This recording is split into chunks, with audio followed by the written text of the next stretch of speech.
Peace be with you. Friends, I love the gospel for this weekend because it's so challenging. And I'll tell you the truth, this gospel often comes to my mind when I'm doing my holy hour in the morning. And I'll tell you why. In those moments when I look at the Lord and I say, Lord, please give me what I want. And I think we all fall in that habit in prayer, like, just give me what I'm asking for. Here's why I think of this gospel. We hear James and John, the sons of Zebedee, came to Jesus and said to him, Teacher, we want you to do for us whatever we ask of you. Now, may I suggest, we are in, right off the bat here, very bad spiritual space. That's why I think of this when I move into bad spiritual space. When we start telling God, here's what you need to do for me. So, ipso facto, you're in a bad place when you're praying that way. The proper biblical attitude is always, speak, Lord, I'm listening. It's always not my will, but your will be done. Or what I do when I catch myself saying, Lord, please give me what I want, is I try constantly to change it to, Lord, please give me what you want for me. See, James and John here are in bad space because they're saying, our egos are the criterion. Our egos are determining here, what's good and bad. And so give us what we want. Real prayer, the real spiritual life, is always about a decentering off of the ego onto God. Not about us, it's about God. Now, Jesus indulges them, like, okay, tell me what you are demanding that I do for you. And they say, grant that in your glory we may sit, one at your right and the other at your left. Okay. Now, within their Jewish framework, it makes some sense. They're at this point convinced Jesus is the Messiah, and so the Messiah is meant to be the king who's going to reign over the 12 tribes of Israel, and then by extension, he'll be the Lord of all the nations. That's their expectation. And so they're just saying, hey, Lord, when you come into this glorious state, could we be at your right and your left as your kind of, prime ministers? They want, in a word, a power and honor. Okay. Are power and honor in themselves bad things? No. Look at power, first of all. We say God's all-powerful. So, power can't be in itself a bad thing. And then think of anyone in human history who's ever accomplished something impressively for the good. They are people that, to some degree, had the reins of power. Because power just means the capacity to make things happen. I can make things happen if I have sufficient power. Well, that's true of all the good things that have happened.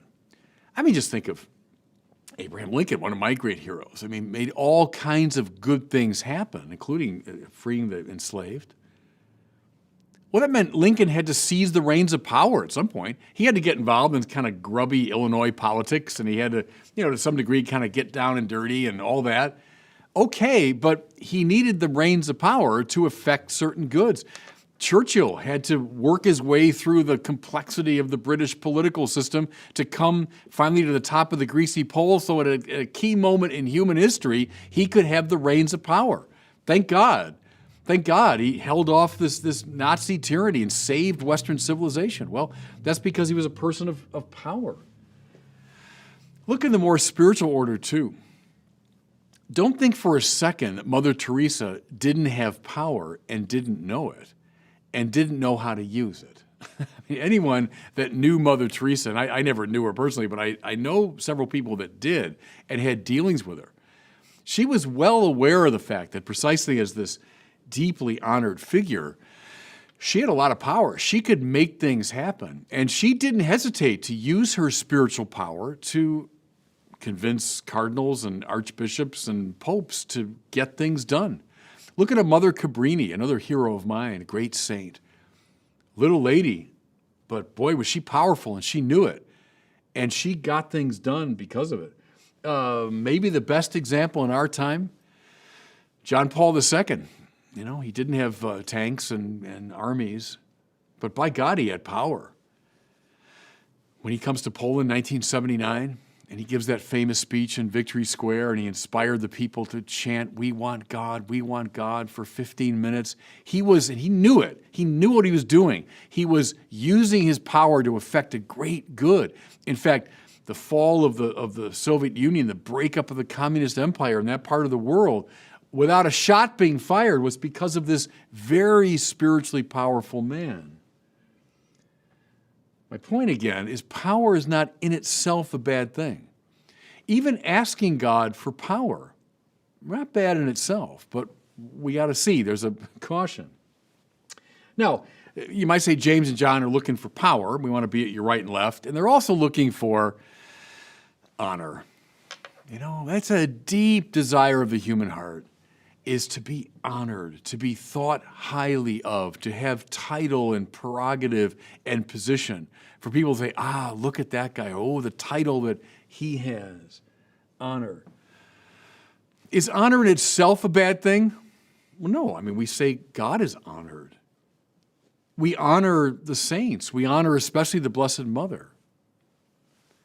Thomas Aquinas put it this way: honor is the flag of virtue. With typical Thomistic pith, he expresses that. There's a great virtue, a great good. Well, I'm going to put a flag on it. I'm going to honor that person, so I draw attention to that person's virtue. Good. Nothing wrong with that. God is honored. The saints are honored. The Blessed Mother is honored. What's the problem? Now, here we come to the neuralgic point. When I ask for these things in the wrong way and according to the wrong spirit, I wreak havoc. The trouble here with James and John is not so much what they're asking for, it's the spirit in which they're asking for it. Lord, give us what we want. In other words, their egos are now the criterion. Oh, give me power, that my ego might be aggrandized. Oh, give me honor, that my ego might be puffed up. Now we got serious trouble, and I mean serious trouble.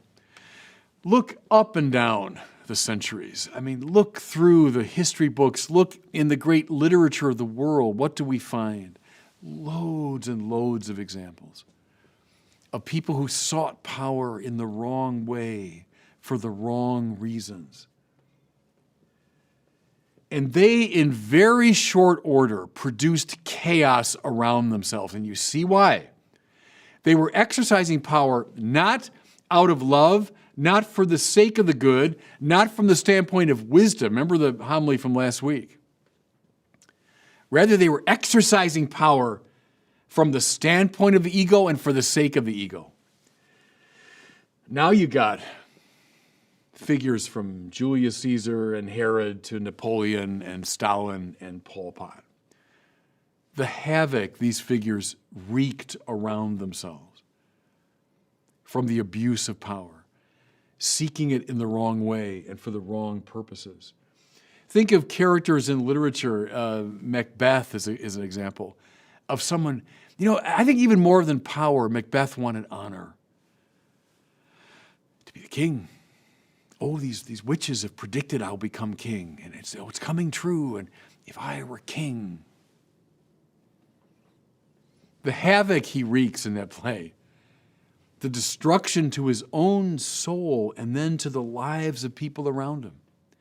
Because once you've got that bug in you, you got that gnawing hunger in you to be honored, you'll stop at nothing. Now, fellow sinners, you know what I'm talking about. Because, Macbeth and people at the high level, but all of us fall in this temptation. Oh, to get that position, to get that title. I'll gossip. I'll destroy reputations. I'll use and manipulate people. I'll do damage all around myself out of this hunger and thirst for honor. Honor for the sake of God? Terrific. Ignatius of Loyola's famous adage, ad maiorem Dei gloriam, to the greater glory of God. Terrific. Hey, Lord, give me what I want. I want your honor. Terrific. Off you go. Be as bold as you want. Lord, give me power that I might affect your will in the world. Terrific. Wonderful. Off you go. Ask for it all you want. But don't come to Jesus saying, Lord, we want you to give us whatever we are asking for.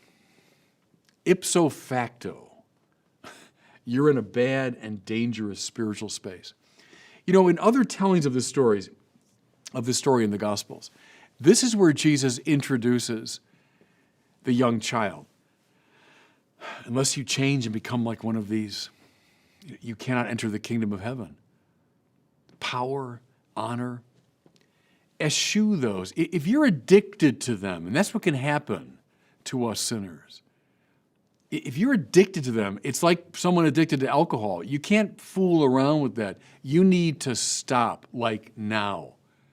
That's what he's saying with the introduction of the child. Like, if you're preoccupied with your power and your honor, no.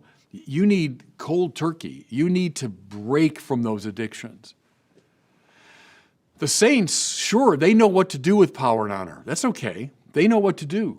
But look, most of us aren't saints. And so as an opening move, Jesus says, you need to break your preoccupation with these two things. Become like a child willing to be commanded. You know, can I point to a supreme irony? Oh, and the gospel writer wanted us to see this. What do they ask for? We want to be at your right and your left when you come into your glory. And as I said, that was in line with Jewish expectations, that he'd be the king of Israel and they'd be his prime ministers. But in the delicious irony of the gospel, when does Jesus come into his glory? On the cross, where he wears a crown of thorns, and over his head is placed a sign, Jesus of Nazareth, the King of the Jews. That's what they were anticipating. And it came true.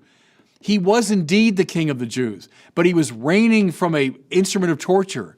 And the crown he was wearing was a crown of thorns. And everybody, who at that moment, when he came into his glory, was at his right and his left? The two criminals crucified with him. See, now that's the solution to this whole problem. Do you want power and honor? Good, great. Ask for them. As long as you want them on Jesus' terms, not yours.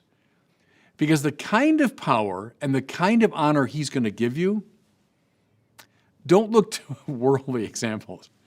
Look rather to those two figures who were indeed on his right and his left when he came into his glory.